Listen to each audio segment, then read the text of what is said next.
your flyers? I got them. Okay. Just in case. I don't even know.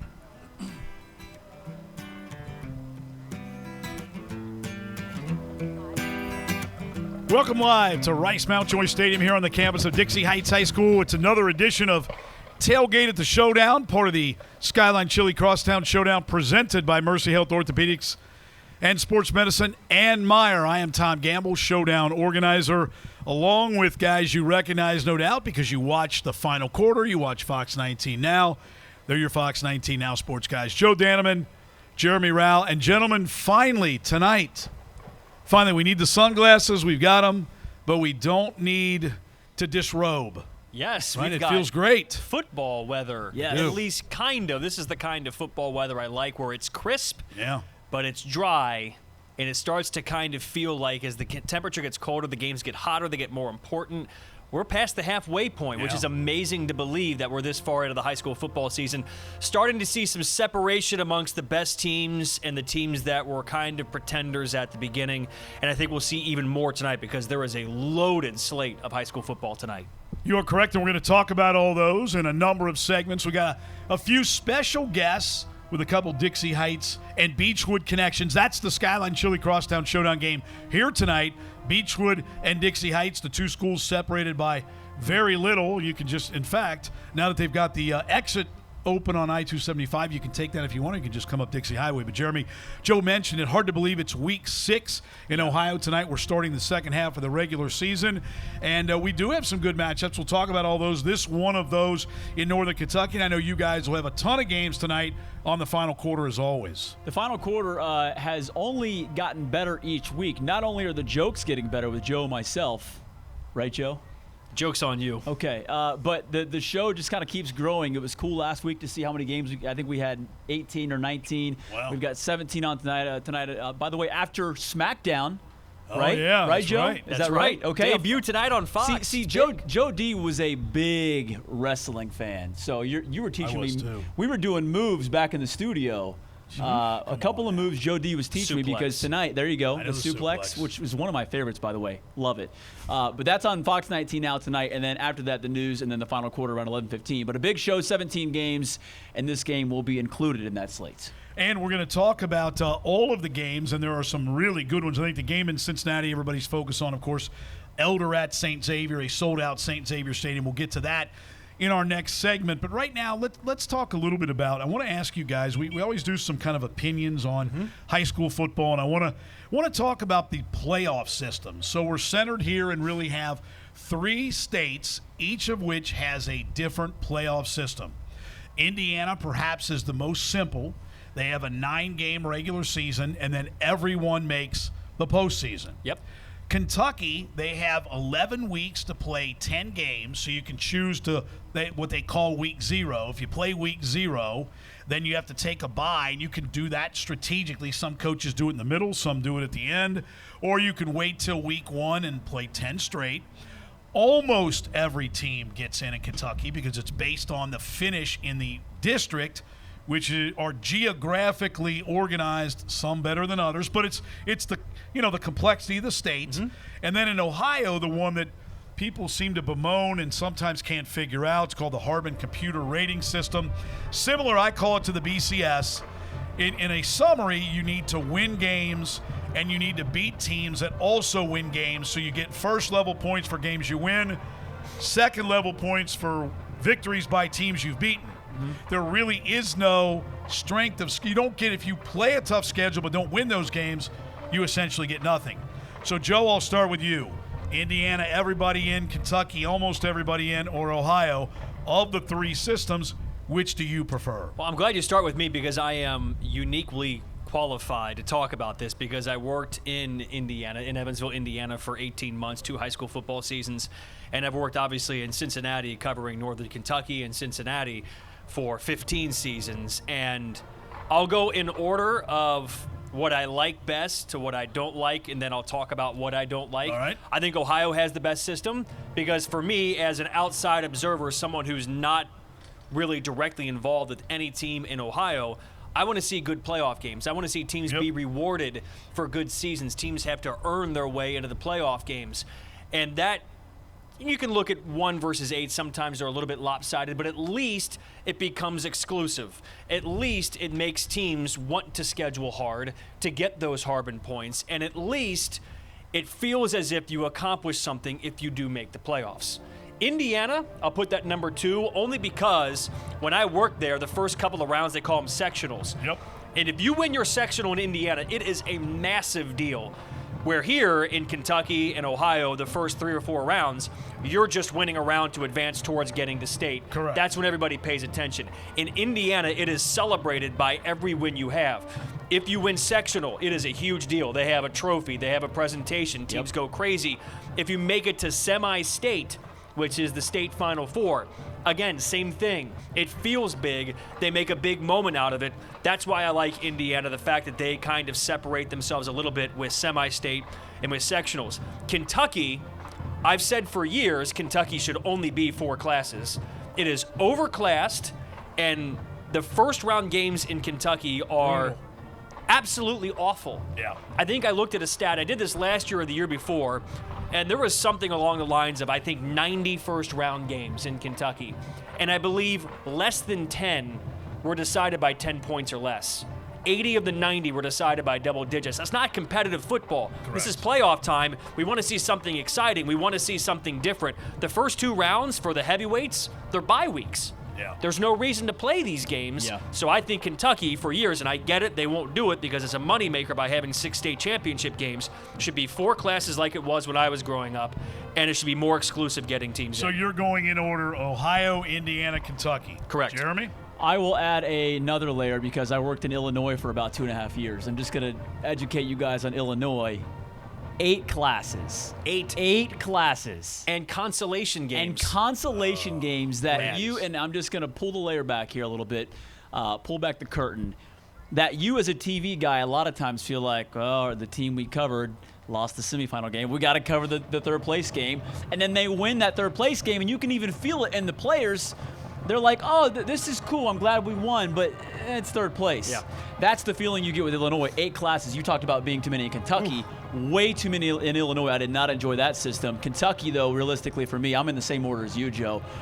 I don't like the way Kentucky does things because, again, these are playoff games. These are supposed to be rewarded as games that are the biggest games of the season where everything is on the line and you are being tested the most, and we've seen it in recent years. You can pick Beechwood or Covcats, whatever team you want to pick, where they almost don't play a meaningful game at times, it seems like, until the state semifinals. Yeah. Adding a layer on that, I don't like how Kentucky does basketball either.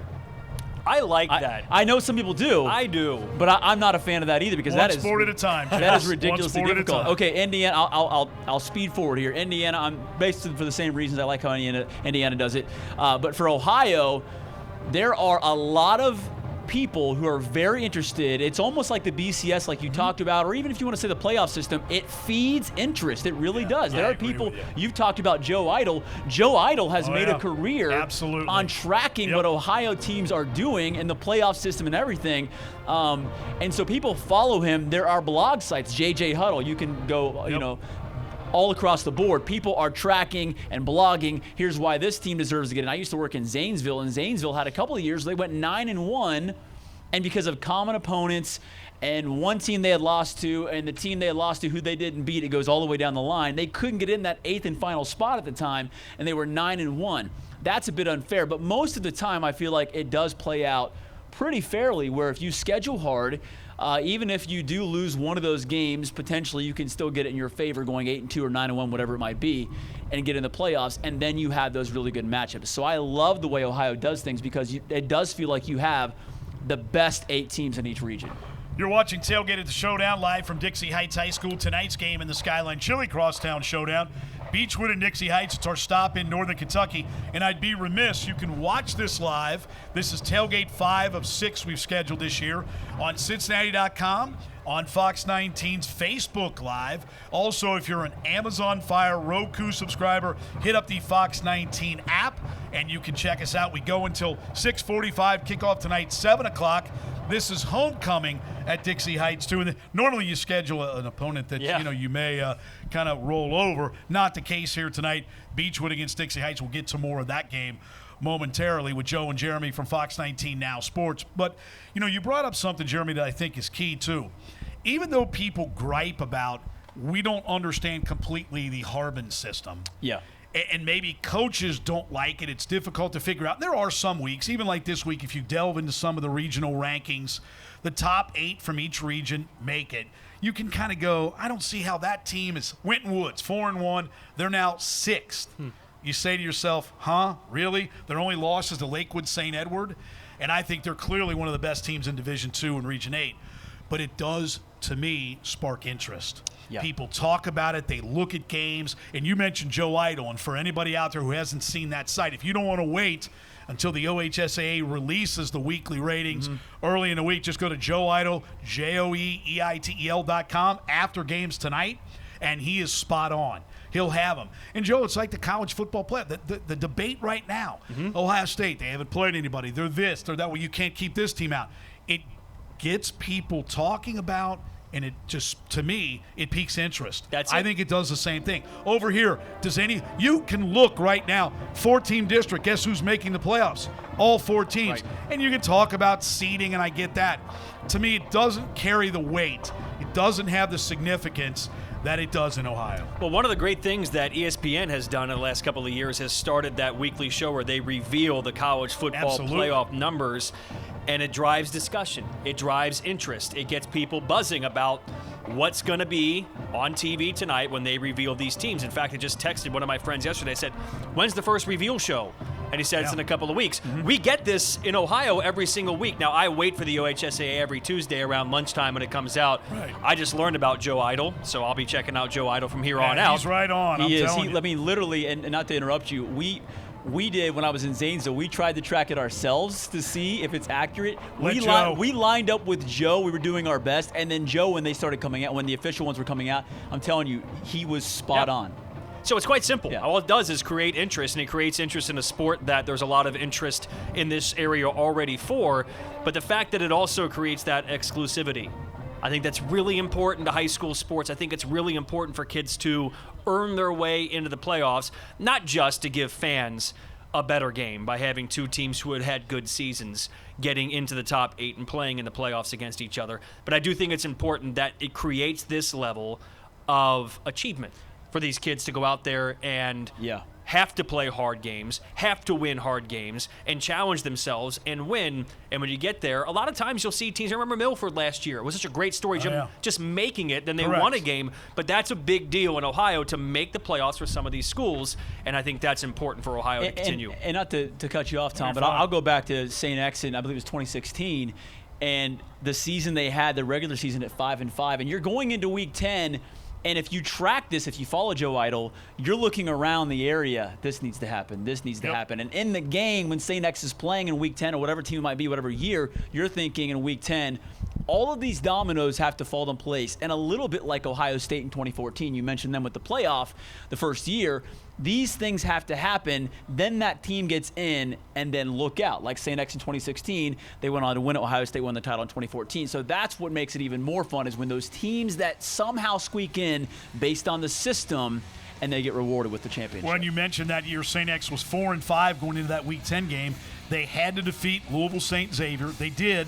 That got them in. Then they became the first team in Ohio High School Athletic Association history to win, go in 5-5, win 5 straight. Great games against Coleraine, Sycamore, Cleveland St. Ignatius, double OT in the final. But they earned their way in. That is the way it should be. All right, we've earned another segment. We'll do that when we continue. We'll take a look at some of the big games around town tonight, including Elder at St. Xavier. The quarterback numbers in this game are staggering. We'll look at what's going on at Highlands tonight, one of the other big games in Northern Kentucky. This is Tailgate at the Showdown. We're live at Dixie Heights High School.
We are T-minus about an hour and 45 minutes to kick off between Beechwood and Dixie Heights in tonight's game in the Skyline Chili Crosstown Showdown. And you can see some fans with signs, which we like here on Tailgate at the Showdown, already beginning to assemble here. And it's Todd Gamble along with Joe Danneman, Jeremy Rauch from Fox 19 Now Sports as we get ready for not only this game, but all the other games around town tonight. And this is unusual, a 1-4 Beechwood at a 2-3 Dixie Heights. And, of course, Beechwood has been to the state final, Class A, each of the last 4 years, won it the last 3 years, and they won 14 state championships overall. In fact, speaking of that, we're going to discuss with the architect of the very first one way back in 1984, Bernie Berry, who had quite an outstanding coaching career not only here but over in Ohio at Wyoming High School. He'll join us, and we'll talk to both coaches about the game tonight, but there are a lot of other games. It is week 6. And in Ohio, that is. And one we cannot ignore, Elder 4-1, its first GCL South game against St. Xavier. The Bombers 5-0. 1-0, they opened with a 27-24 victory last week. Weird game against Moeller down at UC's Nippert Stadium. That was a score at halftime, and neither team scored in the second half. And I think if you look statistically, the game was dominated by St. X, but Moeller came up with 3 big plays. But I got to tell you, this game, Elder St. X tonight, these quarterbacks, these numbers are staggering. Matthew Reevy, the first year, he started, a couple games last year, the last 2 for St. X. So the first full year as a starter, he's a senior. His numbers, he's 108 for 163 for 1,314 yards, 13 touchdowns, 0 interceptions. Now you say, well, that's pretty good. How about Matthew Luby of Elder? He's only thrown for 1,020 yards, 11 TDs, 3 interceptions, and he leads the GCL South in rushing with over 400 yards. He's more of a, run it, throw it. I mean, this game tonight, hope there isn't a time limit, sold out. It'll be a crazy atmosphere. I mean, these 2 quarterbacks and these 2 offenses, Elder's averaging over 40 a game, St. X over 30. This could be a crazy one. I think it'll be a shootout, quite honestly, and I've said from week 1 after watching Elder play that I thought they were the best team in the Tri-State. They'll be tested tonight, and I think with St. X, the way they looked last week, and Jeremy was there for that Moeller game, that was an eye-opener. I'm not sure we expected that game to be that close. Of course, you and I disagreed about Moeller a few weeks ago. I do think Moeller has a little bit more juice than some people are giving them credit for, just a little bit. Didn't go well for them against Winton Woods, went better for them against St. Xavier. They play LaSalle tonight in a big game, but this is the game. St. X undefeated, Elder 4-1. I think this is the time where Elder plants its flag and puts its stamp as the best team in the Tri-State to go to St. X with that offensive line, those weapons, that quarterback, a dual-threat quarterback. I think they go to St. X tonight and win. I think tonight for Elder, and I've been here for 6 years or so, tonight is a prove-it game for Elder.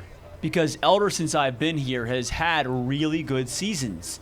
But in the GCL South, a lot of the times, they have looked really good, been really good, beaten a lot of the teams they're supposed to, and then they falter in the GCL South. Now, they're playing some pretty darn good competition. LaSalle's had some great years. St. X has been really good. Moeller's fallen off a bit. But it's a prove-it game for Elder tonight, I think. And obviously, it is the biggest game in the Tri-State when you look at this matchup and the size of the schools and everything. But I'm looking at Elder in this game to see if they can step up and win this game. And now, after seeing what I saw from St. X last week, again, 51 combined points between Moeller and St. X in the first half, and then nothing in the second half, that St. X offense didn't look as potent as they had been even in the first half and a lot of this season. So I'm curious if Elder can somehow slow them down. Joe, you mentioned a shootout.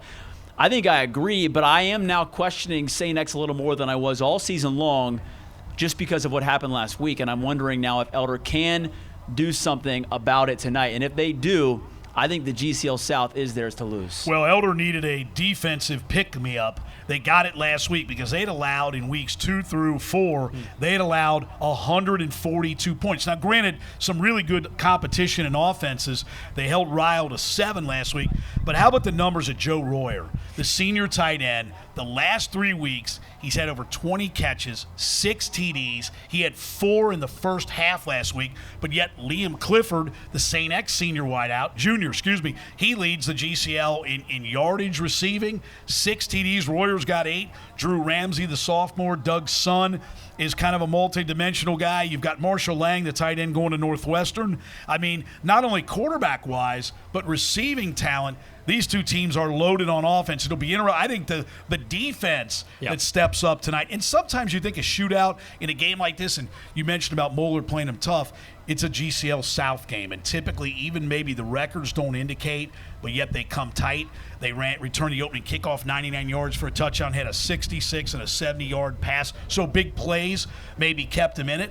And then you mentioned LaSalle. They're 5-0. They're taking on Moeller. I think looking at the schedule, nobody yet knows what to expect, although they held Lakota West and Mason to 7 points combined to win the first 2. So those 3 teams, this could be a wide-open race, but tonight's game at St. X is huge. You mentioned some of the names of the players who were going to be playmakers in this game, and you start thinking about where they're going for college, and it really just kind of puts a stamp on how good they are. Joe Royer, this kid, not only is he putting up big numbers, he's doing them with splashy plays. He just looks like a different level athlete against high school kids in this area. Of course, that's why he's going to Ohio State to play tight end. And then you talk about Clifford, whose older brother right now is putting up just ridiculous numbers at Penn State. And Liam's getting looked at by Penn State and other big-time programs. So those kids going to the Big Ten, and they're going to all these major conference schools. People always say, and this is for Elder tonight going on the road to St. X, defense travels. Defense travels. I don't know about their defense. That's the one thing you question and you circle and you underline. Can Elder's defense get enough stops? Can they get off the field enough to allow that offense and those 2 horses on their offensive line who are going to big-time programs? Can you let those guys really start to lean on St. X a little bit, wear them down a little bit in the second half, and really start to pop some big plays? That's the thing. Will their defense make enough plays? And I don't know the answer. That's what's going to make tonight's game so interesting. Well, that's a big game over in Cincinnati. There are many others. We'll touch on some of those a little later. But over here, we've got Beechwood and Dixie Heights. And then I know you guys were alluding to in a little promo you did earlier, Connor at Highlands, one of the more intriguing matchups tonight. Connor has only lost 1 game. Highlands has been beaten twice. They're 4-2, but the Bluebirds, no shame in their losses. Knoxville Central, a close game, and then Boyle County. I mean, they are absolutely loaded, and this is a special night over in Fort Thomas as well, too. It's going to be a really special night, and we had a chance to sit down with Dale Mueller, the former head coach of Highlands for a long time. He won so many state titles, and Coach Jared Lorenzen. They're honoring Jared Lorenzen tonight. And it's going to be a special ceremony. Joe D's going to be there before the game, kind of gathering video of that. But just to think about the many people that Jared impacted in this area, and by the way, his kids who are still, in Highlands schools. His daughter's a senior. His son, I believe, is in 4th or 5th grade. But just for everyone around there, and this is emotional for a lot of them still, because even at the Bengals-Giants preseason game here in Cincinnati, when Eli Manning had a chance to go over and talk with Jared's son and get a picture, and you think, maybe time has passed, even though it hasn't been that long, just seeing his parents there and his daughter and everyone and seeing how emotional they still were, tears streaming down their face. I mean, the reality of everything on a night like tonight is going to hit, again, I imagine, for family and friends, but also, and this might sound weird, hopefully it helps with the healing some too, because you have a perfect fall night like this where it's just beautiful and you think to yourself, how can I get any better? You have the memory of Jared and what he did at Highlands for so many years and just what he meant to that community. I hope tonight in some ways is a night where they can celebrate and remember how special he was, even though I know it's going to be emotional at Highlands as well. That's one of the games tonight. This, of course, our Skyline Chili Crosstown Showdown game, Beechwood, Dixie Heights. And I want to talk to you two guys about when you look at programs, and we'll go Highlands and Beechwood in that order because that's the number of state championships. I mean, Highlands has won 23 of those, last one in 2014. Beechwood has won 14. And, boy, when you look at some of the runs, it started with Bernie Berry in 1984 and then Mike Yeagle and his tremendous runs, and they won 4 straight from 91 through 94 and won 7 in 9 years. And then Noel Rash, who's taken over, he's won 5, including the last 3. And then Covenant Catholic, they've won 7. And you think about this, up until last year, the Colonels were a perfect 7-0 in state championship games. New Cath has won 5. Some other teams have won some in Northern Kentucky. You can't forget about Ludlow and Dayton and Holy Cross, and Bellevue's won a couple. But when you talk about the pinnacle, and obviously Louisville Trinity's won more than anyone else, But, man, when you talk about Highlands and even this Beechwood program, sustaining – it's one thing to win a couple, but when you win them in numbers like that, that speaks volumes for the type of high school football program that these schools have. And I think it speaks to, and I'll speak on Beechwood on this one, the way they schedule. We're talking about a small school team who has been in single A for the longest time, have now made the jump up. They schedule anybody and will play anybody anywhere. They play Cupcat. They're either playing Dixie, a 6A team tonight here. And I think that speaks to not only Coach Barry, Coach Yeagle, Coach Nash, but just the mindset of the whole community of a very small school, but such a great football program. They'll play anybody, anywhere, anytime. Now, Noel Rash came by our studio before the season started, and he told Jeremy and I to expect to be a rocky road this year. Well, they were so loaded last year. Look at what they lost. I mean, are you kidding me? Yeah. But this quarterback they have here, and we'll see him tonight, Cam Hergen. Absolutely. If Tony Pike were here, he'd be gushing about him. Tony Pike told me at our first tailgate, I was picking his brain. I said, hey, Tony, who's the best high school quarterback prospect coming up? He said, Cam Hergen. Kid at Beechwood. He works with them. He said this kid's special. He's only a junior, so he's got a chance to continue to grow and get that program. I expect Beechwood next year, when he's firing at all cylinders, to be back to their normal state championship. And by the way, quickly talking about scheduling, Covcath and LaSalle is still coming up this year. That'll be a fun one. Oh, we're gonna get a little. We're gonna get to that a little later. You mentioned I'd forgotten about Tony Pike. I mean, he normally sits here, but he had a little game over at Nippert Stadium tonight. What is it? Big. Light up Nippert, Nip at night, something along those lines. If you've got your app, they're gonna do all kinds of cool stuff. It's sold out.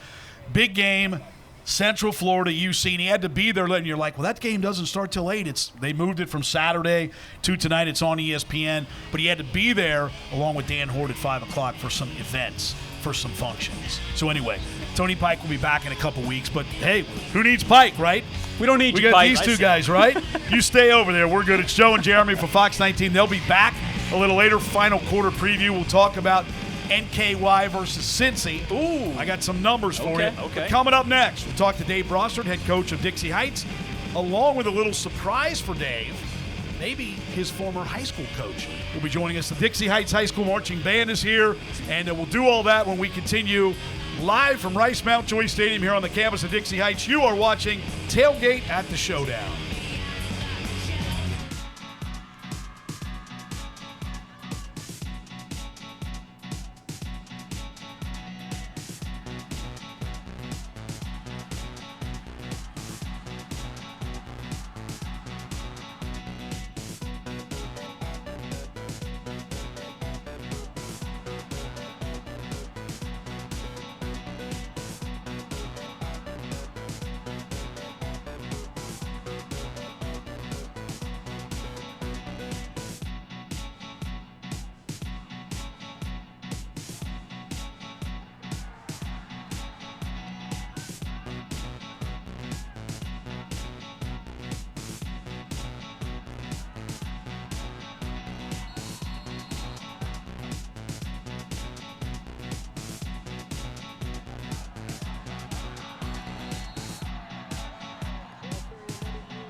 Dixie Heights High School. It's Tailgate at the Showdown. Hope you're enjoying the program as we get you ready for tonight's game in the Skyline Chili Crosstown Showdown. Beechwood against Dixie Heights. Thanks to the Dixie Heights High School Marching Band. You'll hear from them again under the direction of Sarah Shamel. We appreciate them coming out a little early this evening. It's homecoming here at Dixie, and maybe they should have thought twice about who they scheduled for homecoming. I'm kidding, of course. But it's my pleasure to welcome the head coach of the Colonels, Dixie Heights head coach Dave Brossart. Dave, good evening. Good evening. Thanks for having us. And a little surprise for Dave, Mr. Bernie Berry. Bernie, welcome. Thank you. Who was the first state champion coach at Beechwood back in 1984, then later went on to a very successful career at Wyoming High School in Cincinnati. You know you're successful when the field bears your name. In 2017, it says Bernie Berry Field over there. We'll get to some of his wins, but why is this a surprise? Dave had no idea.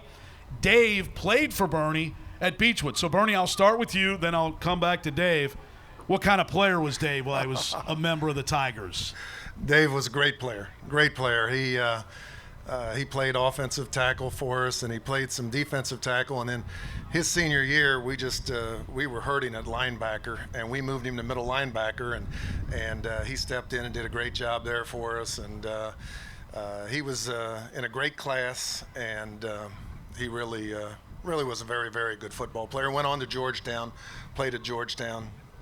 Great player and an even better person. So now, Dave, you don't have to be nice, right? You're not trying to earn playing time, and it sounds like you did anything and everything that Coach asked back then. But what was Bernie like as a coach? Because I remember covering him back in those days when I was a newspaper reporter, and you could just tell that this Beechwood program was going to be able to sustain success. And then, of course, Mike Yeagle came in and continued it. No Rauch has done that. I mean, you don't win 14 state championships as a program, but you got to get it going with number one. What was it about Bernie that allowed him to be such a great coach and really get that Beechwood program rolling? Playing for Coach Berry in Beechwood, it was a great 4 years. He treated us like men. He held us accountable. You didn't want to make Coach Berry mad, so we didn't do that. If he got mad, you knew about it. But our kids always played hard under Coach. We believed in him. Whatever he said, we did it. We won a lot of football games, created a lot of special memories, a lot of great friendships. With the exception of a Pikeville team down in Pikeville, Kentucky, I think we might have had 2 or 3 state championships. We beat Cub Cath our senior year. They were 14-1 state champions. That was a great memory. But he cared about us as people and football players second. And many of us went on to go to school. I'm a head football coach, and probably one of those reasons because of Coach Berry. Well, Beechwood's still tired of hearing about Pikeville, right? They got on the right side of that one last year, but they've had some great games against them in the state. And, Bernie, I'll ask you because, we're here in Northern Kentucky tonight, and there's a lot of great programs over here. And then you coached over here, then you went over to coach another very, very good small school in Wyoming and Cincinnati. Defending state champ, Evan Prater, 4-star athlete. There's committed to the University of Cincinnati.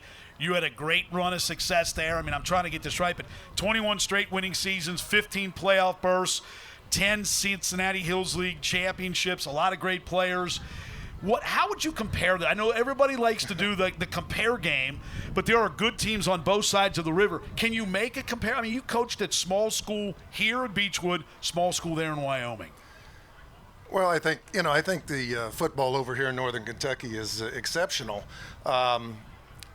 I think it's hard to compare, but the bigger schools probably, when you're talking about St. X and Elder and Moeller, maybe a little bit better than the bigger schools over here. But Beechwood could compete, as a small school. Newport Catholic is a small school against any of the smaller schools over in Ohio.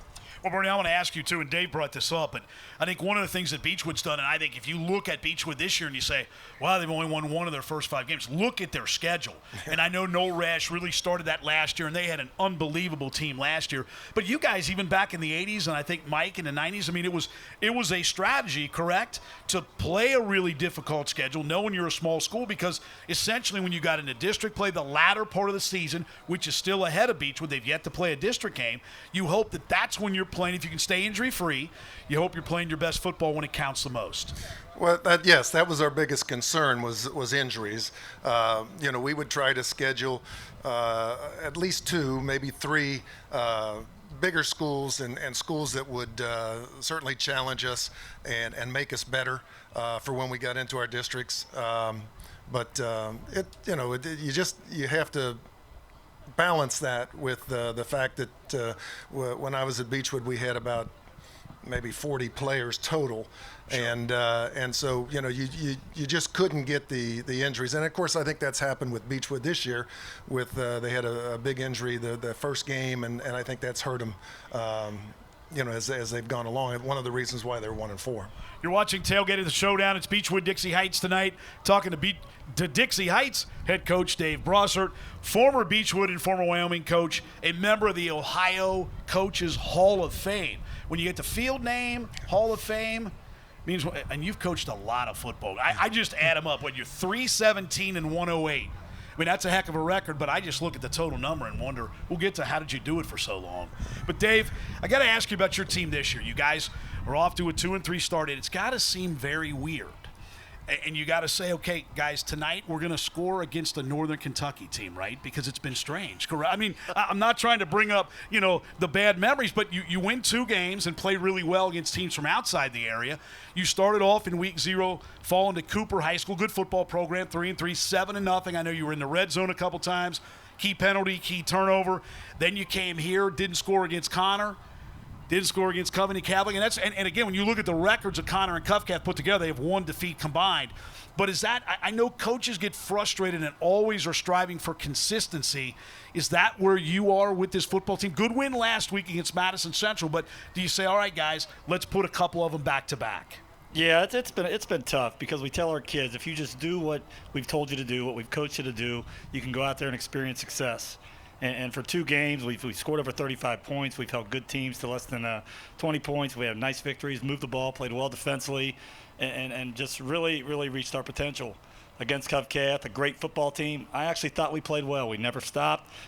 We fought till the end. We moved the football. We had opportunities to be in the game in the first 2 quarters, just didn't capitalize. I can't give you an answer to how we played against Connor and Cooper. We kind of beat ourselves. So we got to figure out our identity, and I think most importantly, we got to go out there confident and believe in ourselves and believe if we just do the things we're coached to do, that we can be successful at the end of the game. Let me ask you about Jeremy Adams. I mean, he was your quarterback last year, put up some great numbers. And I know he's the Wildcat guy this year. He's been playing a sophomore too, Logan Landers. But this is a guy who literally, when I look at you, you know, you're talking about Adams, he plays everywhere. Offense, defense, he really doesn't come off the field. How critical is a guy like that to your football team?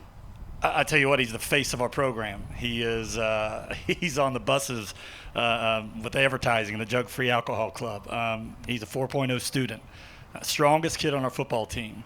Was our starting quarterback for 2 years, and honestly, I felt like he thought the weight of the world was on his shoulders. And we talked, and I said, you know what? I got Logan Landers, a sophomore. He's been working hard. He can do some things for us. I'm going to throw you over there at defensive end. What do you think about that? His eyes lit up. And he is our best defensive player. He is all over the field. I think he can play some big-time football. He's a great kid. He works hard. Last week, he caught 3 passes for 87 yards and a touchdown. He also gets back there and runs our Wildcat version of our offense, had 50 or 60 tough yards. And the kid's just awesome. He just wants to play football. And since we've cut him loose, I've seen a different kid, and he's out there smiling, and he's not worrying about, you know, winning the game. He's worried about playing football, and that allows us to be better and to possibly win that game. And Bernie, let me ask you, when you're coaching a small school like Beechwood, and obviously great success, so nobody's feeling sorry for you when you play, you know, schools in higher classifications. But if you look at this Beechwood program, there have only been, since Dixie earlier this decade won back-to-back games, there have only been 2 local teams that have defeated Beechwood. Covington Catholic and Simon Kenton 2 years ago when they played once. Other than that, nobody's been able to since Dixie Heights did. What's the approach? Is it that, you know, hey, everybody looks at us and we're the small school, and, you know, how do you approach mentally, and what is your kind of pregame speech, if you will, to your football team? Well, I think Noel probably says to the kids, you know, we'll take on all comers. You know, we've got a great football program, and we're not afraid to play anyone. And I believe that those kids probably believe the same thing. I know Dave did when he was there. Like Dave mentioned, when we went over and played Covington Catholic the year they won the state championship, we went over and won 14-10 at their place. You know, I think the tradition that exists at Beechwood allows those kids to truly believe that they can beat anyone. And when you go out and play the bigger schools, it's another football game. They believe they can win. See, that's the other thing, Dave, that I always know about coaches who have a lot of victories. They can remember the scores of games, right? I mean, we're talking, it's 2019 at last check. That game was in 1988, right? Yes. And there you go. He's giving you the 14-10. Let me ask you, Bernie, one other question about that. You know, obviously you mentioned Beechwood, and they have had some injuries. They had a ton of losses to graduation. You're playing a 6A school like Dixie Heights, got some big guys up front, can move the football, can do some things defensively. How worried are you, because you're not in your own district play yet, and what you're really striving for lies ahead?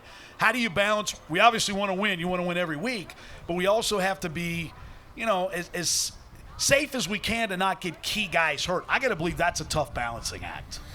Well, it is. But I think, you can't worry about injuries. You just have to go out and play. And I'm sure that's what Noel tells them, go out, play hard. We got to get better. When we get to the district, that's when we need to be our best. And so I'm sure that playing Dixie tonight, Noel's going to say, this is a great opportunity and a great challenge for us. And we're gonna try and get better every day and every game and lead up into that district schedule. Dave, I'm going to ask you about this because Bernie's brother, many people may not know this, but the Ohio Mr. Football Award started in 1987. There's only been one winner from Southwest, so Cincinnati, if you will, and that was in 1992. Bernie's brother Jim was the head coach at Norwood then, and Mark Edwards, who went on to play at Notre Dame and in the NFL, is the only winner from Cincinnati. And I think most would agree in Northern Kentucky this year that Michael Mayer at Covington Catholic should be a leading candidate to win the Kentucky Mr. Football. The only issue, the way I see it for Michael Mayer, is statistically speaking, because they've had some big leads. They're not throwing the ball to him on every play. He plays defense. In your opinion, is he a legitimate candidate and should be the leading candidate for Kentucky Mr. Football? The best I've ever seen, looking at eye to eye, is Kyle Rudolph from Elder. His hands engulf my hands, and I got pretty big hands. Michael Mayer's pretty darn close. He's a good player. He covers a lot of ground at linebacker. He's a great run defender. Not too many guys are going to block him. He's very, very physical. I think at the next level, they could put his hand in the dirt at defensive end. I think they could put him at tight end. I really do think he's a very special player. There isn't a kid in Northern Kentucky that can match up with him. He's so big. He's probably got a 7-foot wingspan. He catches most balls thrown to him. He's not going to drop many balls at all. He is a guy that, he's going to get the ball 5-10 times a game, and when he does, it's going to hurt you. I think the first 6 or 7 times he touched the ball this year, he scored on every one of those occasions. So he is a quality player, and he's going to play a lot of Saturdays, and hopefully he's on Sundays one day. Yeah, well, I think if you look at Cincinnati and Northern Kentucky, there have been plenty of Jeremy Larkin, the fact that's crazy. And then, anyway, Bernie, thanks for stopping by. We'll have you up here a little bit later as well. Dave, it's homecoming here at Dixie. Thanks. Hope you enjoyed catching up with Bernie a little bit. And we got plenty more for you. Do not go anywhere. Tailgate at the Showdown rolls on. We got the Dixie Heights High School Marching Band and Dixie Heights Cheerleaders. We'll talk to Beechwood coach Noel Rauch coming up as well. When we continue, it's Tailgate at the Showdown live from Rice Mountjoy Stadium here on the campus of Dixie Heights High School.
Welcome back to Rice Mountjoy Stadium here on the campus of Dixie Heights High School.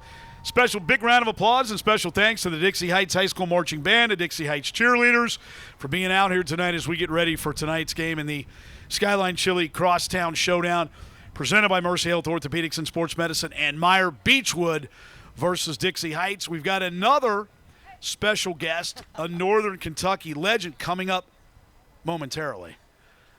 But right now I'm joined by one of my favorites. We have a great time each and every Friday morning. If you turn on 96 Rock, it's Mornings with JD and Bridget. I give you Bridget. I would be the Bridget. You would be the one. It's a good thing because we'd be having some problems if you weren't. And we do. We have a lot of fun. I do a high school football segment with them. She adds a lot of great insight, usually tells you what to look for in that night. We'll get to some breakdown of the games momentarily. And the most favorite part is at the end. We started this last year or the year before? It's been a couple years? I think this is year 3, actually. Year 3. Yes. We call it Bridget's High School Uber. And she's from the west side of Cincinnati originally. She now lives over here in Northern Kentucky. And she can get virtually nowhere. That is very true. I've lived here my entire life, and directionally, maybe a little challenged. I'm not going to lie. Maybe. Well, you could get here, which is good, considering it's a couple miles from where you live. Yes, I could get here. But I think that kind of goes for the west side in you, because most west siders cannot get from anywhere east of Interstate 75. Well, you would fit in that category. Yeah, probably, yes. But I'm not going to lie. I haven't maybe been the nicest to you, because I had her getting us to a game between Lakota South and Lakota North. Of course, they don't exist. Right, it's East and West. West. I've had you on multiple occasions going to Moeller games. Where they do not play at the school. They do not. You've learned that. I have learned that. And God love you, you keep going there, but then you wanted to go to Laughlin Stadium, which they played at previously. Now they're at Princeton, and sometimes they play at Nippert. Right. I shouldn't trick you with those. But I want to talk. I know we're not going to talk much high school football, obviously. No, I studied Did today. you prepare? I'm ready. You studied, but you are a lifetime resident, Cincinnati West Side. Oh yes. And I know you know some Elder, and I know you. But I mean, you've seen the importance of high school football, and I know you get out. And 96 Rock will be on site tonight. They're giving out some discount passes to the Land of Illusion Haunted Scream Park. There you go. But you know, I mean, this is a market where it's a big deal. And that's the thing that in radio specifically, that a lot of people come in and go out to, further their career. I am not one of them. I've stayed put my entire career. But when we talk, what school did you go to? We don't care what college you went to. Yeah. We specifically want to know what high school you went to, because that is the school that you're going to continue to rep the rest of your life. Now, did you go when you went to Seton, correct? I went to Macaulay. Okay. Yes, I was and close. Up, I had one of the west side. Yes, grew up right by LaSalle High School, okay, so sure. went to a lot of those games. So I'd be remiss. Are you upset about the Mercy Macaulay thing? I just think it would be weird a little bit. I feel bad for those girls that were going to be like seniors. See, that's kind of rule one of I like thought when I you're turned on, it off. you turn your phone off, right? Okay, it's okay. That if I would have been a senior and had to come to another school, like, I don't know, I feel like you kind of get gypped a little bit. Yeah, well, for those who don't know, Mother of Mercy and Macaulay are now Mercy Macaulay, and Yes. they're actually in the Macaulay building. They merged. This is the second year, I Yes. believe, of that. So when you were going to Macaulay, sister school of LaSalle, Yes. What did you go to LaSalle football games? Was that we a big did. deal? I grew up 2 streets down from LaSalle. My parents still live over there, so every single home game, that's where we were headed. But you have a connection, right, to Elder. I mean, there's still we family, right? I mean, no?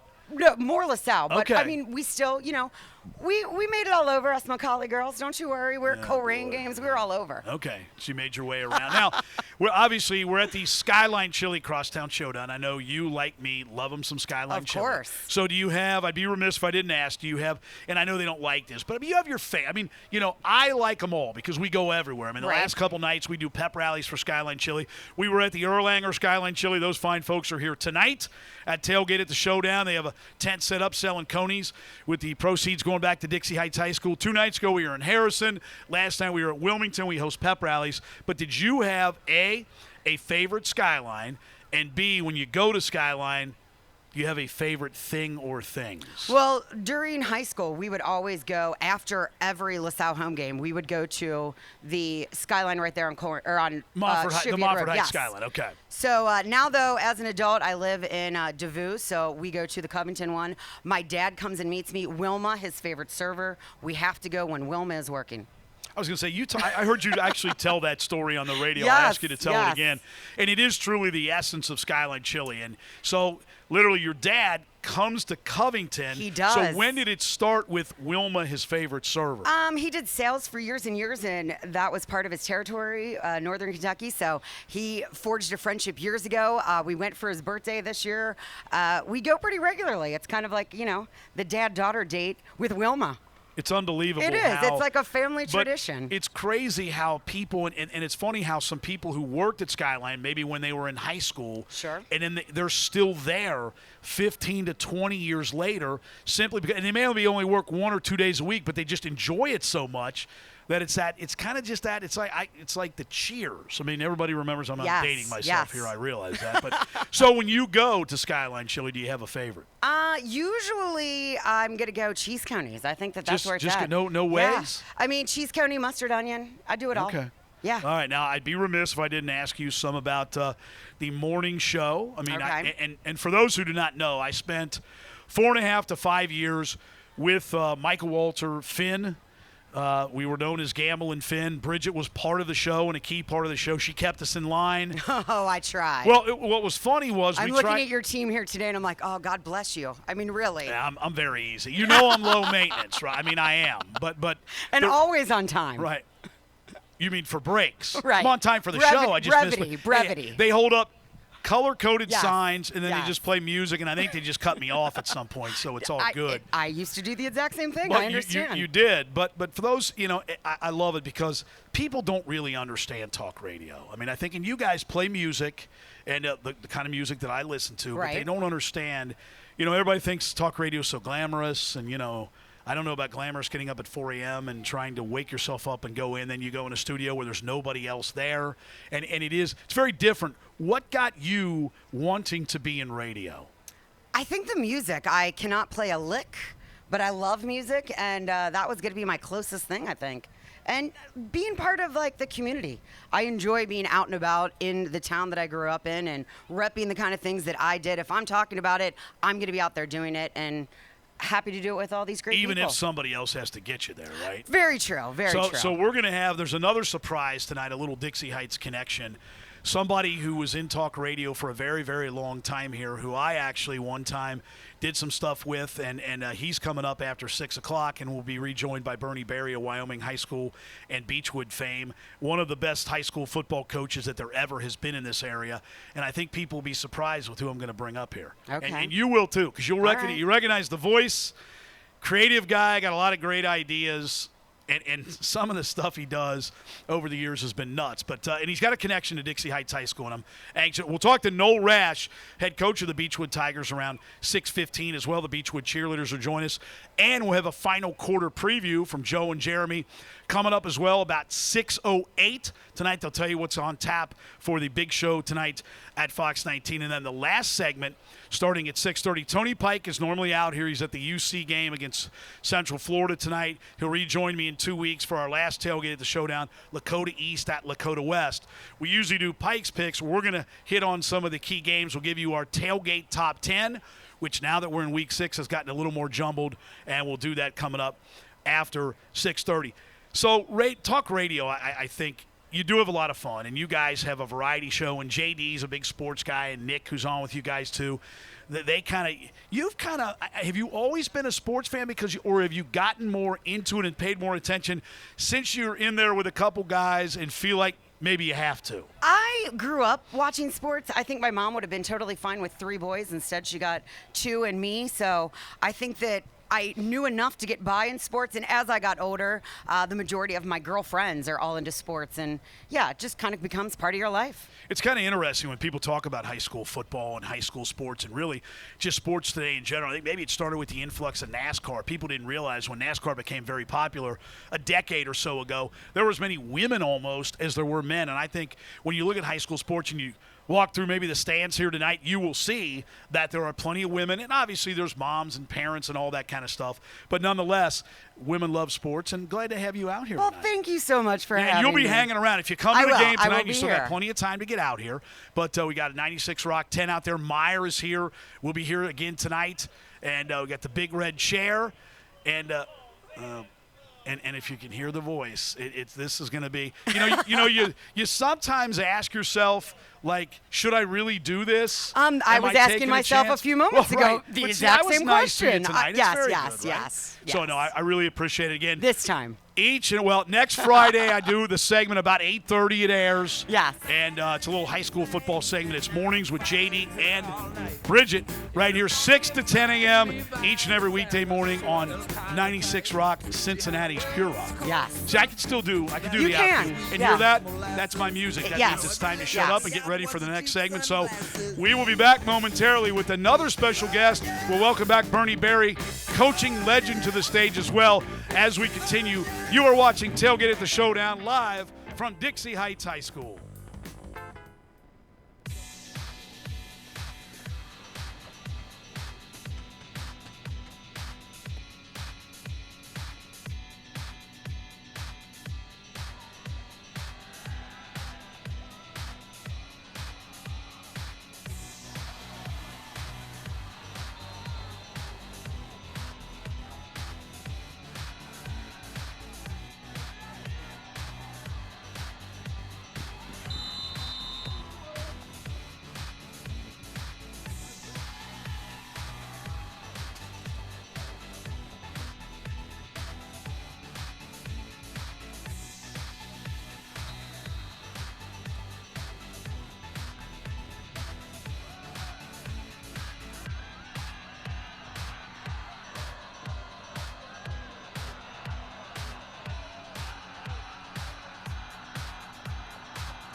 All right, there you have it. The Dixie Heights High School cheerleaders on homecoming night. Special thanks to Sarah Shamlin and the Dixie Heights High School Marching Band, Jen Eckerly, and the cheerleaders as well. We appreciate that. They do a great job. They are national champions. How about that? Got to get that plug in. Welcome back. Tailgate at the Showdown. I'm Tom Gamble, live here at Rice Mount Choice Stadium on the campus of Dixie Heights High School. We welcome back up coaching legend, 317 and 108 in stops at Beechwood in Wyoming. You win that many games, you're in the Hall of Fames. Fields are named after you, as is Wyoming's field. He would be Bernie Berry. And risky, but I couldn't help but not invite this fine gentleman right here. You'll recognize the voice from years of 700 WLW Sports Talk, the host of Sports Talk Radio and since almost 20 years, right? Andy Furman. You didn't forget talking to the mic. Thank you very much, really. I don't have a field named after me. Got a couple of bathrooms named after me, no field. Well, you take what you can get, right? Exactly right. So now you have a connection to Dixie Heights, though. Both my boys went to Dixie, and my younger boy played football here and went on to Thomas More and played football at Thomas More. How about that? Yeah. I can remember seeing you standing at the fence mostly, right? Hiding. Hanging out. Were you like me, never wanted to really sit in the stands? You kind of stood off by yourself? You know what, though? I just prayed that either A, he wouldn't get in the game, or B, he wouldn't get hurt. And I didn't want him to play, but I would never stop him. But he ran track here, he wrestled here, and he played football here. How about that? For 3 years. And Bernie, I want to ask you, coaches today are doing a lot, especially of stadiums where they have the bleachers on one side. You know, customary is that's the home side, right? But I know a lot of coaches today go to the opposite side. What would you have done? Beechwood's a stadium like that, right? Yeah, we did that at Beechwood. Did you really? We were on the opposite side of the stadium. Now, was that so you didn't have to hear it behind you, or was there a strategy? That helped, yes. That certainly helped. I didn't. It always helped when you didn't hear all that criticism. It is funny how coaches have different, coaches are some of the most, and I know you've talked to coaches through all the years, they're some of the most, and athletes are some of the most superstitious people. They have some of the craziest theories. Is there one that sticks out for somebody with you? I'm really glad you brought that up, because the last time I saw Coach Bernie, he was wearing the same shirt. Really. I mean, it's a superstition, and sometimes it works, right, Coach? Absolutely. Guys don't change their socks, their shorts. You're right. Yeah. Well, you're politically correct, too. See, he's Beechwood, but he knows it's the Beechwood Dixie Heights game, so he wears the Wyoming hat, right? That's right. I didn't want to take a side here. Did you ever really were there any things or any coaches who worked for you or that you came later that had some strange things that they just couldn't get away from? Oh, absolutely. Jim Procaccino that coached at Beechwood, he had quite a few superstitions and, wearing the same pair of shoes, the same socks, had to put the left on first and then the right, all of those things, you win a few games and you think, well, I'm afraid to change anything. Now, did he divert from it if it didn't go well one week? Was that the end of it? Did it just run for a little while and then that was it? Probably. He probably he just picked up a different one, yeah. Andy, I want to ask you, you obviously have lived a long time in this market and high school. I know you enjoy high school sports. Yes, you enjoy I do. high school football. And what is it for you? What do you think makes it? Because this is a unique area. It really is. Northern Kentucky, Greater Cincinnati, the high school sports in this region are just different. I mean, when they ask you here, if you move here and they say, what school did you graduate from, they want your high school. No doubt. And what is it for you? You've been out enough to see. What do you think it is? Well, I told this to Coach prior to coming up here. Like, I went to high school in Brooklyn, New York, had no lights, played on Saturday mornings about 11 o'clock in the morning before 35 people, and the field was full of glass and cans, and no one cared. Really, and there was no write-ups, no media. Games were never on radio, TV, no highlights at 11. So I come here. It's a rude awakening. This is like a religion.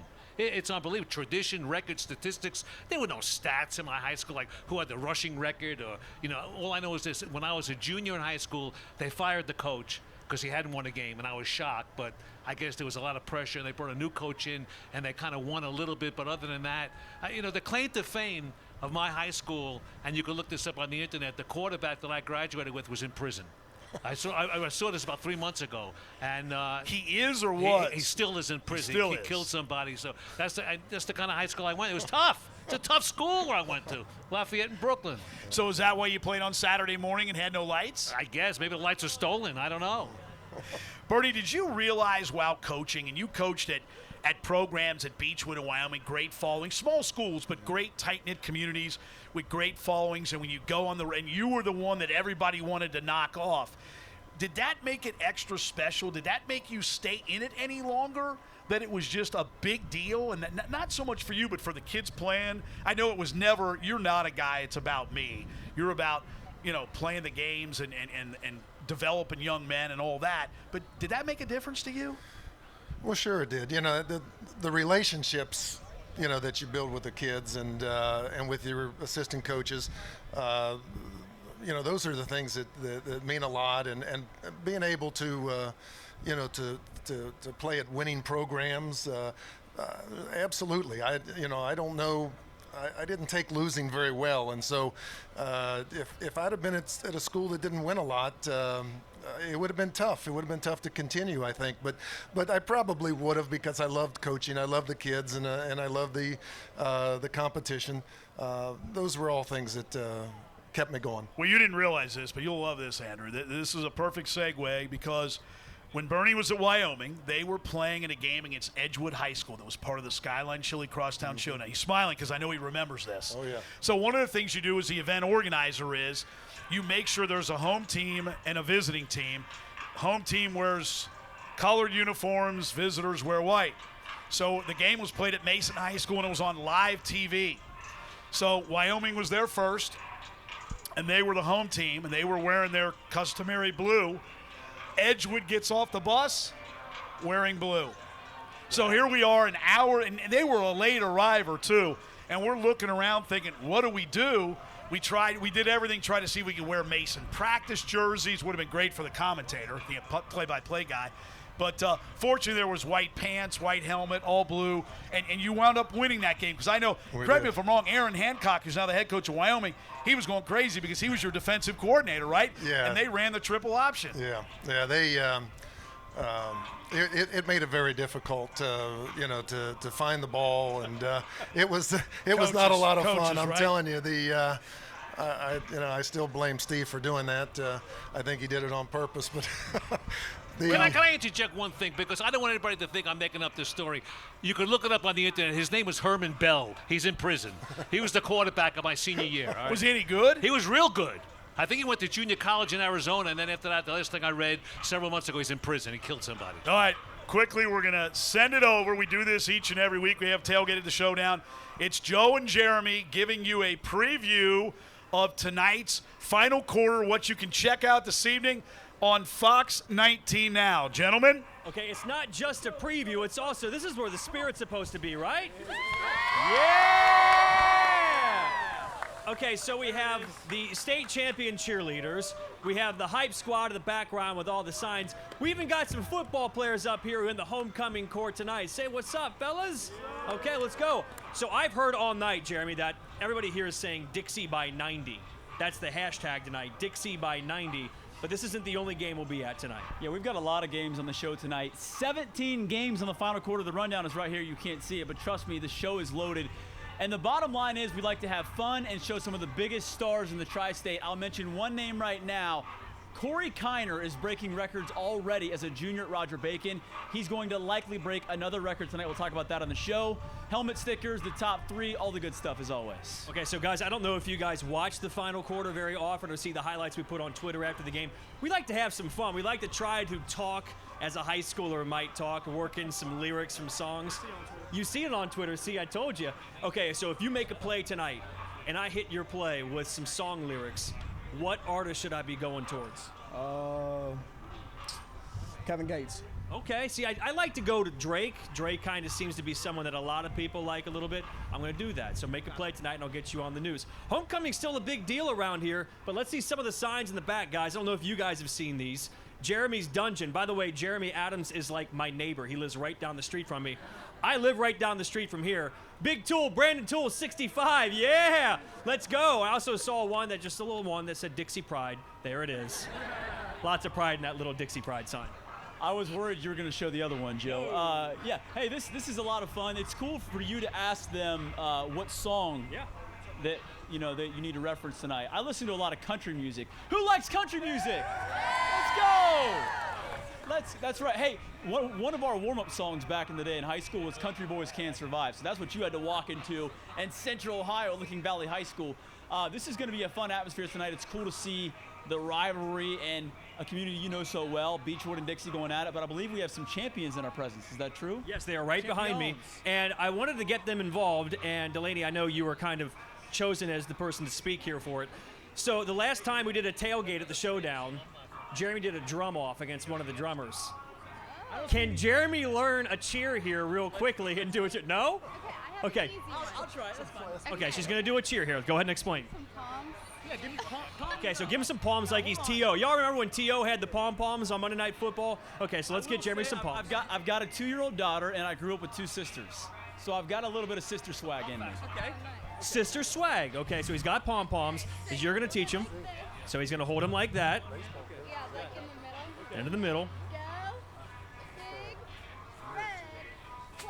Go, big, red, clap. Go, big, red, clap.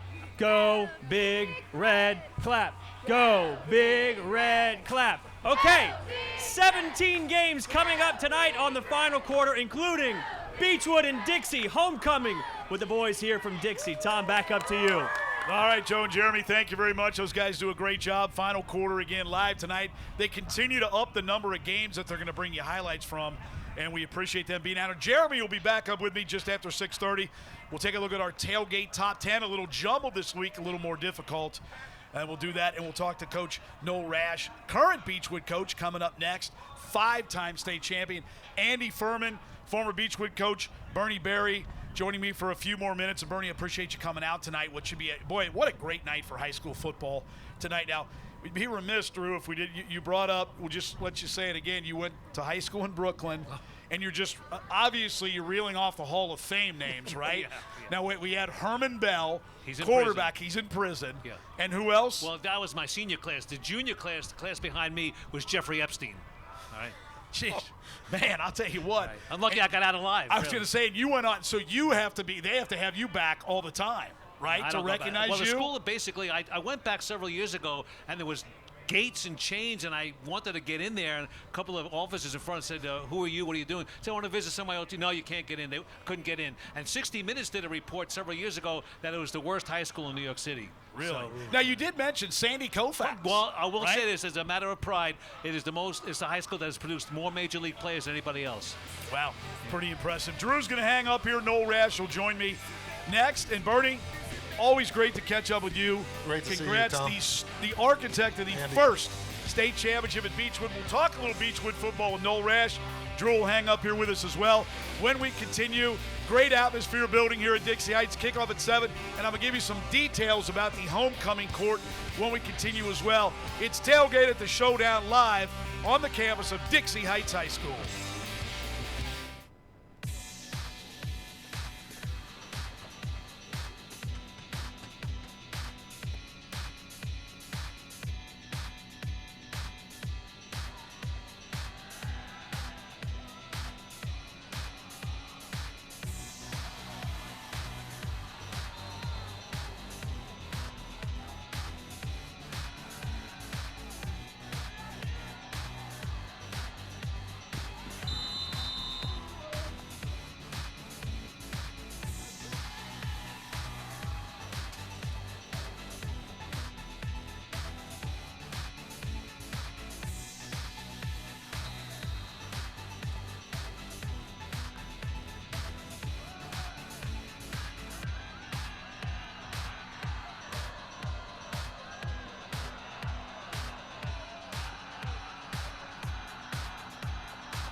Welcome back live to Rice Mountjoy Stadium on the campus of Dixie Heights High School. Tonight, Beechwood versus Dixie Heights, part of the Skyline Chili Crosstown Showdown. Big homecoming night here at Dixie.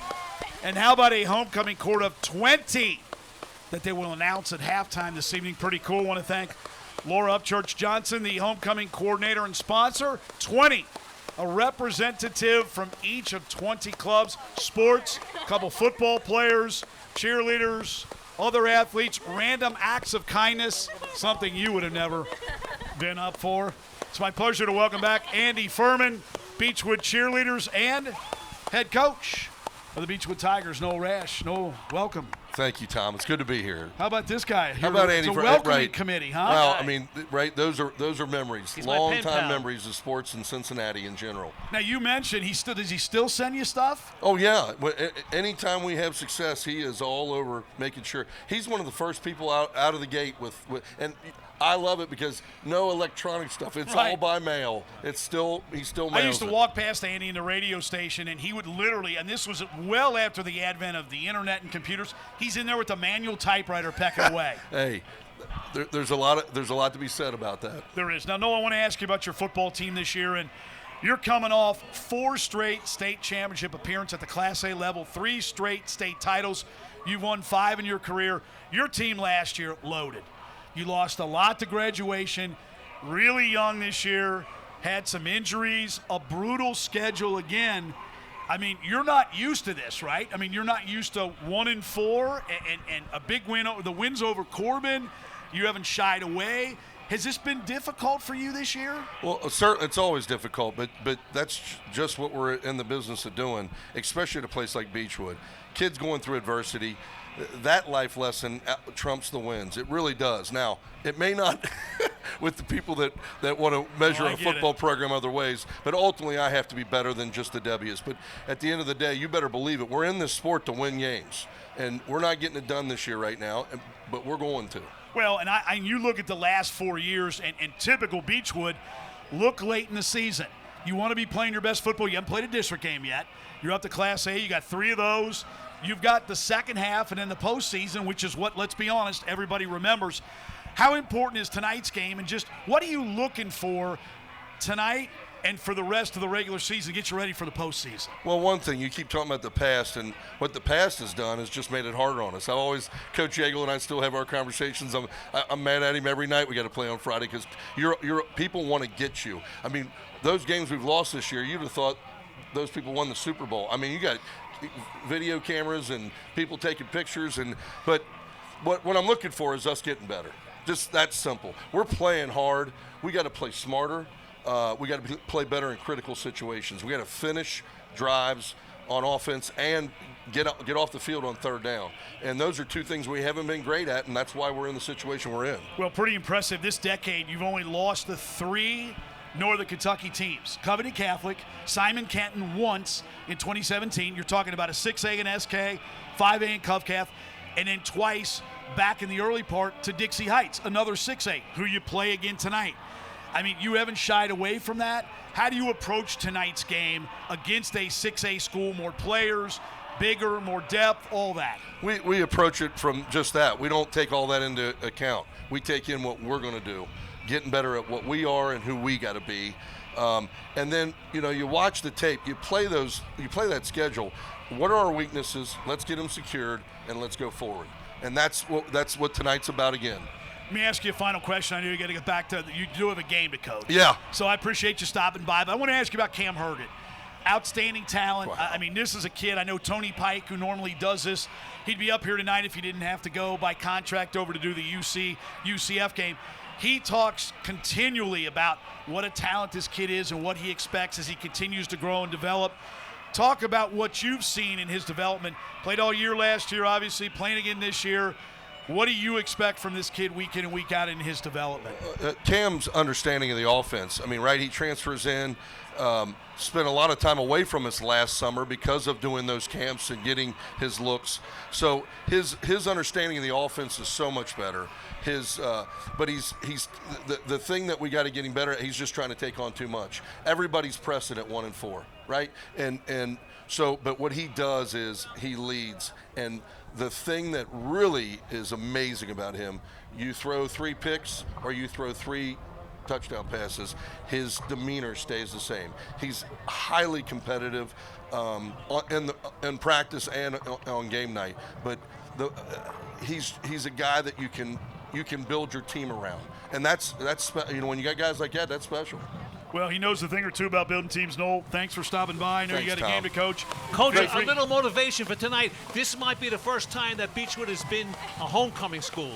We're usually not, but when we are, that's a little extra motivation. So Right. thank you, Dixie Heights. I'll make sure that's part of the pregame speech. And promise no garage door to leave No- from. no- right, with the no pregame garage door speech. tonight. No Thank garage you, Noel. door. Appreciate Thanks, it. guys. All right, Noel Rauch, head coach of Beechwood cheerleaders, and so he gave a great pregame speech last year, and wanted little fire and brimstone. Couldn't get the garage door to open up. Couldn't get out.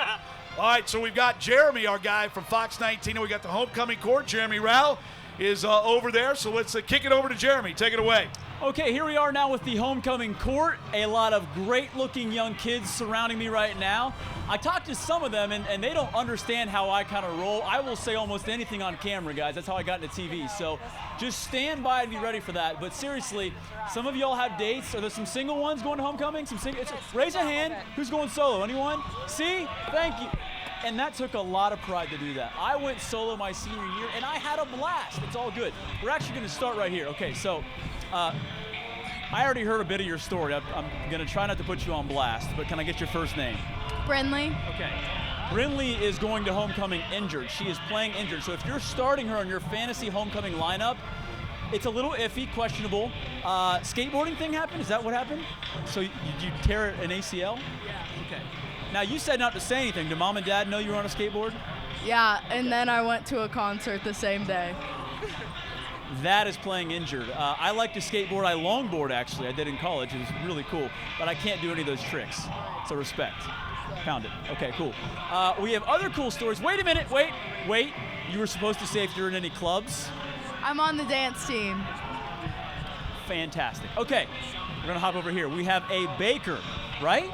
Okay, you have a unique Instagram name. Are you allowed to share that? Yeah, well, it's actually my personal Instagram, which is Delaney_McCormick. And it's basically Bake It Up with D. I make baking videos, so yeah. So are you on YouTube, or is it like baking on Instagram? How does that work? It's on my Instagram highlights, so yeah. Very cool.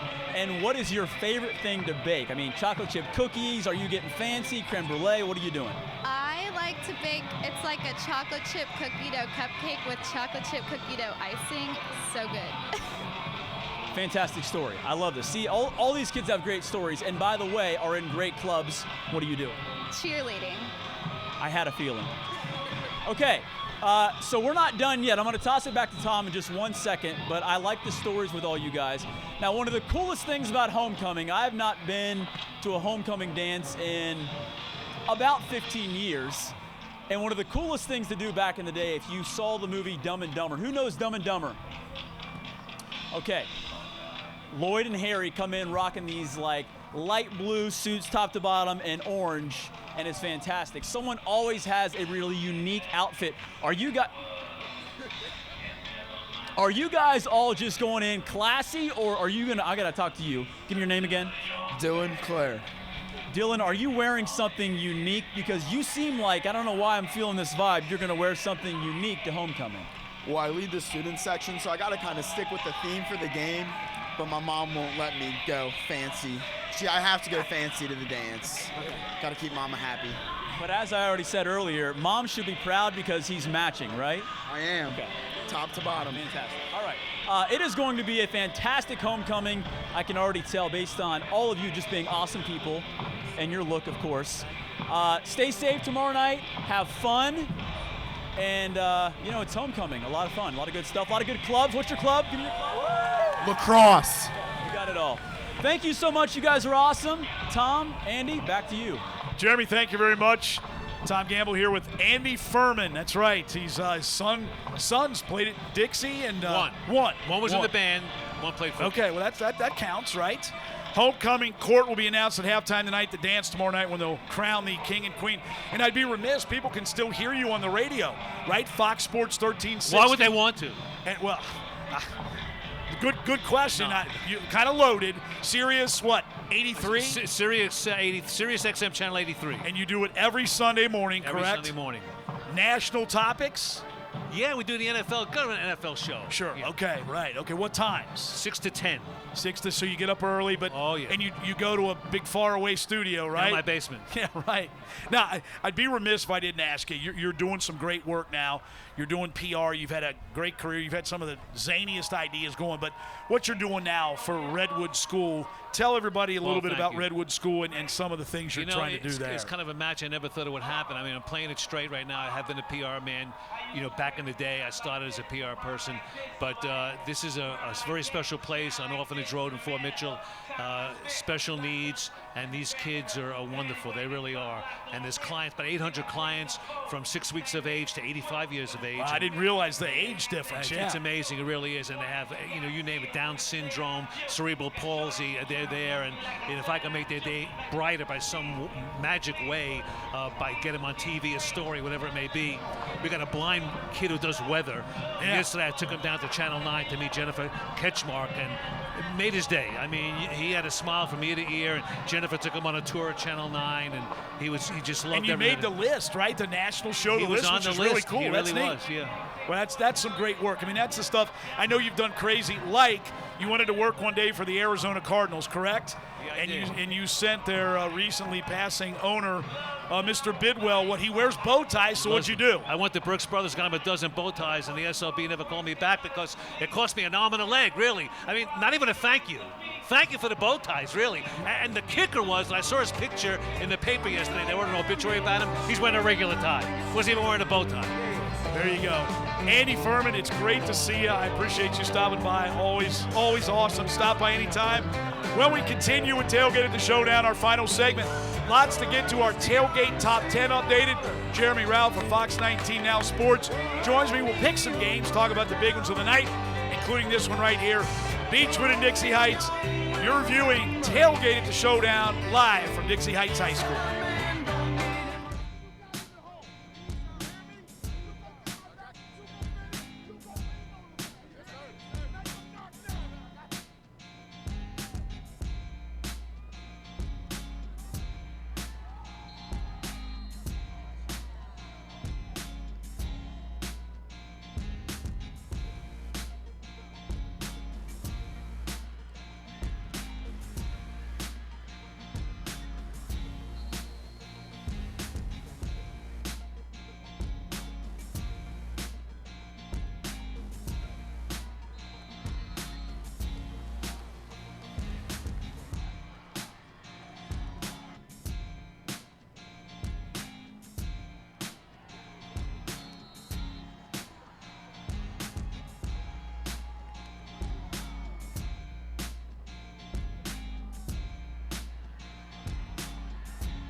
Welcome back live, Tailgate at the Showdown, live from Rice Mountjoy Stadium here on the campus of Dixie Heights High School. It's our Northern Kentucky stop tonight, week 6 of the season. I'm Tom Gamble along with Jeremy Rauch from Fox 19 Sports. And we were just kind of talking about how sun gone down a little bit here. Yeah. I might be a night to get the pullover out, right? Ooh, man, one of those nights. Hopefully you are doing something good right now, like grilling out. If you're not grilling out, hopefully or getting Skyline Chili, thanks to Pat and the crew from the Erlanger Skyline Chili on I will dig into that. hand this evening. Yes, it looks awful good. I hate to have to wait, but nonetheless, lots going on tonight. I know everybody will be checking out the final quarter. You got the FQ Top 3. FQ Top 3. We do helmet stickers, and as Joe and I have talked about, the helmet stickers is just a way for us to celebrate Yeah, that's a lot cool. of guys in the area. Sometimes, let's just say someone maybe way out in Peebles, I'm going way out in our coverage area, had a great night, but we couldn't get a camera to your game. Tweet us, hit us up, somehow let us know your player had a fantastic night, and they might get a helmet sticker. Just a big shout out on Fox 19. Now, this is a Tailgate top 10 for you here, and I got to be honest, this was, the first 5 weeks, everything kind of stayed the same. Yeah. Kind of got a little jumbled up, and I'm going to go in reverse order here. So others receiving votes, and these are in order, alphabetic order: Highlands, Princeton, Sycamore, Springboro, Wyoming. So these are all classifications just for fun. But you kind of try to go through and kind of look at it if they were to play the other teams, who would win. And, I know a lot of people talent-wise might say Princeton. But the reality of it is they've lost a couple games, and you can make an argument that they maybe shouldn't have. But here we go. What do you – there's a couple there. Springboro, they made it. We don't do a lot up in Greater Dayton, but they're kind of Cincinnati extended. They're having a great year. Well, and Tom hasn't released the full Tailgate top 10, and when he does, sometimes it's like with our top 19, people would say, how is he ranked here? Then you heard the rest of the list and you understood why. I think Wyoming, in some regards, even though they're 5-0, are still a bit suspect with what we've seen this season. Now, as Joe and I have talked about, and you even, Tom, this now week 6 is when teams will start to separate themselves. Absolutely. And Madeira is no slouch for Wyoming tonight. We had that game in the final question. quarter. Madeira has a fantastic quarterback in Sam Autry, who leads the conference by a long shot in passing yards. So I think I'm curious to see, as Wyoming continues to go through the season, how do they look? Sycamore, they took a step back last week. And so you have to look at where these teams are right now. Highlands has been good. How good is Boyle County, who blew them out? I think pretty good, but it's tough to tell. So you mentioned that game, Madeira and Wyoming, and that's where Bernie Berry, who joined us earlier, because two of his former assistants, Aaron Hancock, head coach of Wyoming, and Chris Stewart at Madeira. I saw the hat too. Right, absolutely. State champs hat. Absolutely. Here we go. Number 10, Turpin, 5-0, playing great. Had a scare last week against Kings, but no surprise there. East Central in at number 9. They're 6-0 are the Trojans. I put Lakota West in at number 8. Look at their two losses. Again, LaSalle and Fairfield, both combined 10-0. Number 7, Coleraine, 4-1. We'll get to their game week 10 momentarily. In at number 6, Covington Catholic, 6-0, hosting Boone County tonight. Number 5, LaSalle, 30 points allowed, 5 games. 2 shutouts. Outscored Lakota West and Mason combined 62-7. Yep. Number 4, Fairfield, undefeated. Still a difficult schedule ahead. We'll get to that momentarily. Yep. Winton Woods stayed at number 3. I know they lost last week 51-31 to defending D1 state champ Lakewood St. Edward, but so too did Elder the week before. Number 2 is Elder. Number 1 is St. X. That'll sort out a little bit tonight. Winton Woods goes on the road to take on Christian Brothers tomorrow afternoon in St. Louis. Fairfield, undefeated. Jason Krause has done a great job. Jaton McLean having an amazing year. But look what they've still got ahead. They host Lakota East tonight. They're at Princeton next Friday night, part of the Skyline Chili Crosstown Showdown.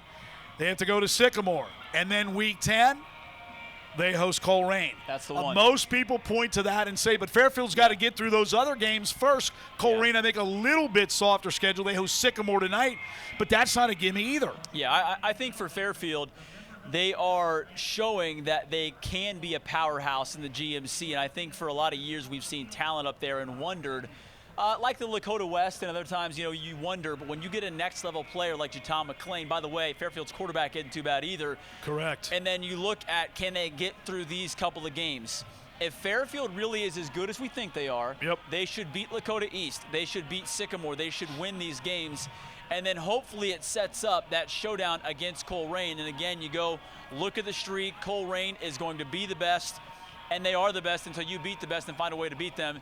And hopefully we get that showdown in week 10, because it is good in sports to have a little bit of shakeup, right? Agreed. And we haven't it seen is. that in the GMC in a long time, to have a little bit of shakeup, to somehow change power in that conference after all these years. Fairfield might just be the team to do it, because not only is their offense dynamic, their defense is good, and it's going to be a handful for anyone that faces them, as we've already seen the rest of the way. Well, I'm going to ask you to select a couple winners here, and I'm just going to start at the top. We'll go with, and we'll save Northern Kentucky for last. We'll do 2 games in Northern Kentucky, but Elder 4-1 at St. Xavier 5-0 tonight. Game's a sellout. It's the GCL South opener for the Panthers. St. X beat Moeller last week 27-24. People say, does Elder's defense have enough? They certainly have the offense. St. X with their new coordinator, Andrew Coverdale's, looked pretty good on offense too. Could be high scoring, or does defense take hold? Who do you like in that one? I think as much as I said earlier in the show that this is going to be a prove-it game for Elder, I think it would be, for Elder fans, a fantastic kind of win, a win they would remember for a long time. Obviously, they play St. X all the time every year, but this is the 100th meeting, in fact, between the two schools. It's memorable, no doubt about it. It's memorable going back to the 1920s, I believe. It's very memorable. And just to think about this St. X team this year. All that being said, that's just fodder, I guess, because I think St. X is still going to find a way to win tonight. I could see a low-scoring game, even though I think I said shootout. I'm backing down from that because even last week with the Moeller game for St. X, it was a shootout. And I said there in the second half, this is going to go back to old school GCL South football. Which you did. No one scored a single point. I think it's a blend of that tonight. I could see St. X winning this game something like 24-21, 21-17. I'll take St. X. Well, last year, Elder won 51-26 at the Pit. A big night for Michael Bittner. Threw for 3, ran for 3. Of course, it's Matthew Luby's team this year. Staying to GCL South, LaSalle 5-0. I still think some people are saying, we don't know yet because this is a GCL opener for the Lancers. They take on Moeller. Princeton. Kickoff is 7. Does LaSalle remain undefeated? I believe LaSalle does remain undefeated, and that's simply because they have been so dominant this year. I can't pick against them, even though Moeller showed me a lot last year. I was on that sideline, and a lot of those guys were saying, you didn't see this coming, did you? And I said, honestly, no, I didn't. I didn't think Moeller had it in this year. So I think Moeller does continue to improve. But until LaSalle shows me any signs of weakness, I'm taking LaSalle in this game. Well, they've got that great secondary. Zach Branham, their quarterback, 11 TDs, no interceptions. Cam Porter at running back. And don't forget this, Moeller's been shut out 3 of 5 games against that LaSalle defense. Wow. I'm going to give you 2. You don't have to extend the explanation. Tell me who you think wins these. I'll give you 3, actually. Okay. Fairfield at home against Lakota East tonight. I'll take Fairfield by a couple of scores. All right. And we'll stay in the GMC. Sycamore on the road, always dangerous, at Coleraine.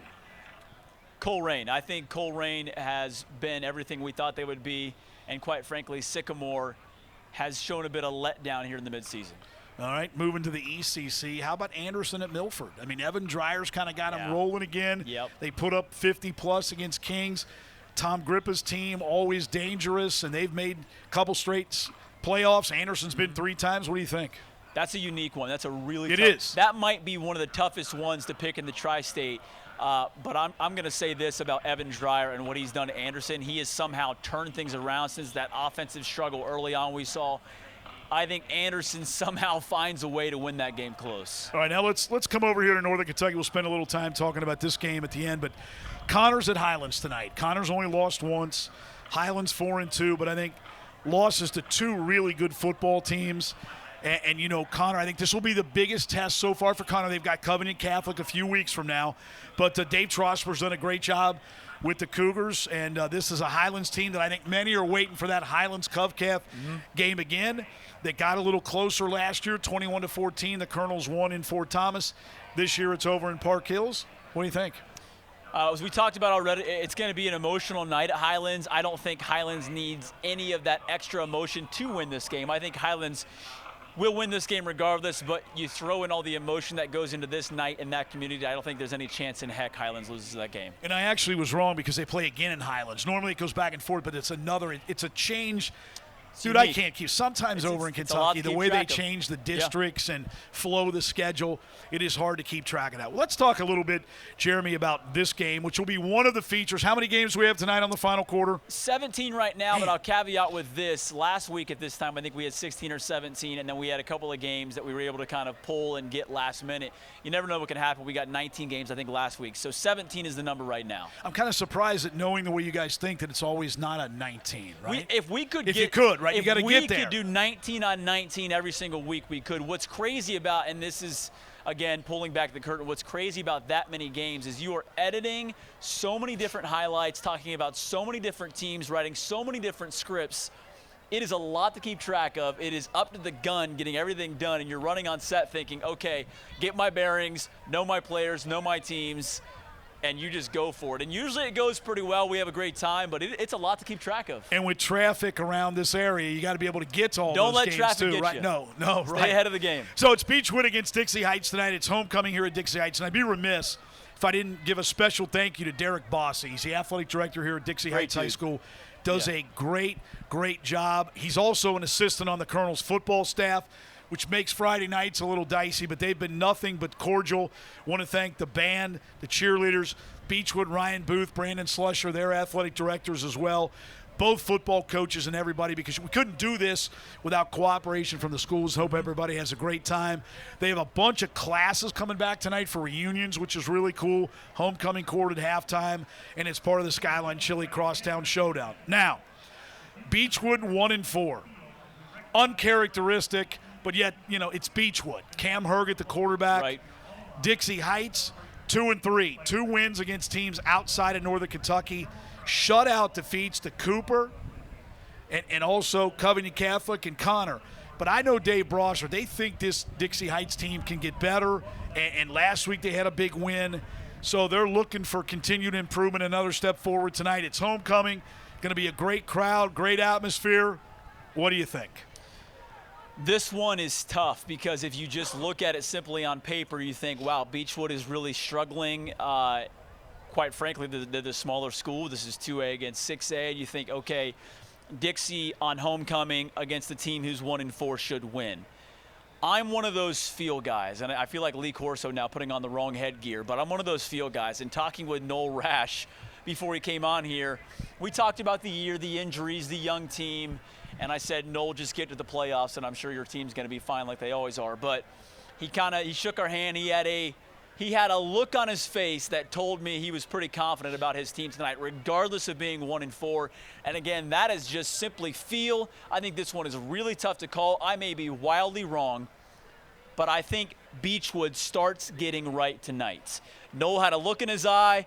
It might have been something he ate. It might be that he feels like Beechwood's time is tonight. It's going to be a tough one to get for them, but I'm taking Beechwood close. Or it might be that he wanted some Skyline Chili but knew that he had to wait until after the game. That's the thing.